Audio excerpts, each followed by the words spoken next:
साथियों, हम लोग जब 4 जून के नतीजे चल रहे थे, मैं तो अपने काम में कुछ व्यस्त था।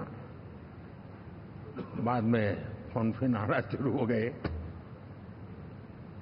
तो मैंने किसी को पूछा, यार ये तो ठीक है आंकड़े वांकड़े, तो मुझे ये बताओ कि ईवीएम जिंदा है कि मर गया?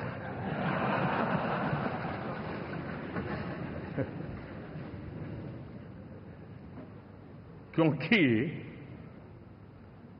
ये लोग तय करके बैठे थे कि भारत के लोकतंत्र और लोकतंत्र की प्रक्रिया के प्रति विश्वास ही लोगों का उठ जाए, और लगातार ईवीएम को गाली देना। और मुझे तो लगता था कि शायद इस बार वो ईवीएम की अर्थी का जुलूस निकालेंगे, लेकिन 4 जून शाम आते आते उनको ताले लग गए, ईवीएम ने उनको चुप कर दिया। ये ताकत है भारत के लोकतंत्र की, ये ताकत है भारत की निष्पक्षता की, ये भारत की ताकत है भारत के चुनावी तंत्र की, चुनाव आयोग की।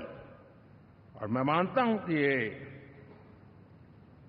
आशा करता हूं कि 5 साल तो अब ईवीएम शायद मुझे नहीं सुनाई देगा, लेकिन जब 29 में हम जाएंगे तो फिर से शायद ईवीएम को लेकर के नाचने की शुरुआत करेंगे, क्योंकि इनके सुधरने की संभावनाएं बहुत कम है।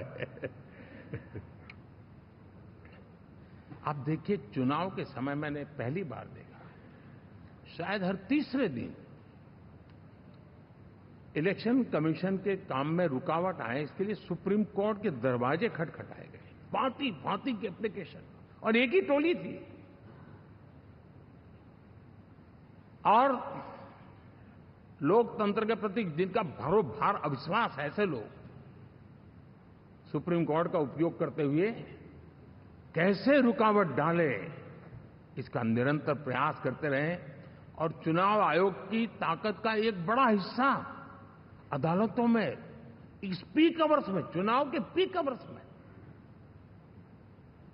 यानी कितनी निराशा लेकर के ये लोग मैदान में आए थे कि उन्होंने पूरा हमला उसी इंस्टीट्यूट पे लगा दो, ताकि चुनाव के कोई भी परिणाम आए, हम दुनिया के सामने भारत को भी बदनाम कर लें। ये षड्यंत्र का हिस्सा था दोस्तों, और कभी भी देश उनको माफ नहीं करेगा। साथियों, इंडी गठबंधन वाले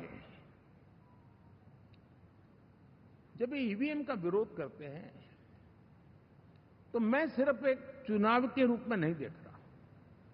मैं मानता हूं ये लोग मन से पिछली शताब्दी के सोच वाले लोग हैं। वे टेक्नोलॉजी को हम महत्व न समझते हैं, न टेक्नोलॉजी स्वीकार करने को तैयार है।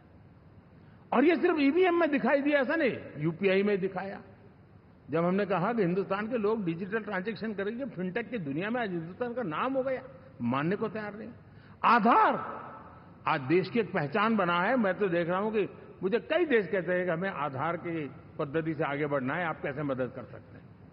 उस आधार को रोकने के लिए सुप्रीम कोर्ट में बार बार जाकर के परेशानियां पैदा की। यानी मूलतः ये प्रगति के विरोधी, आधुनिकता के विरोधी, टेक्नोलॉजी के विरोधी इंडी अलायंस हमने देखा है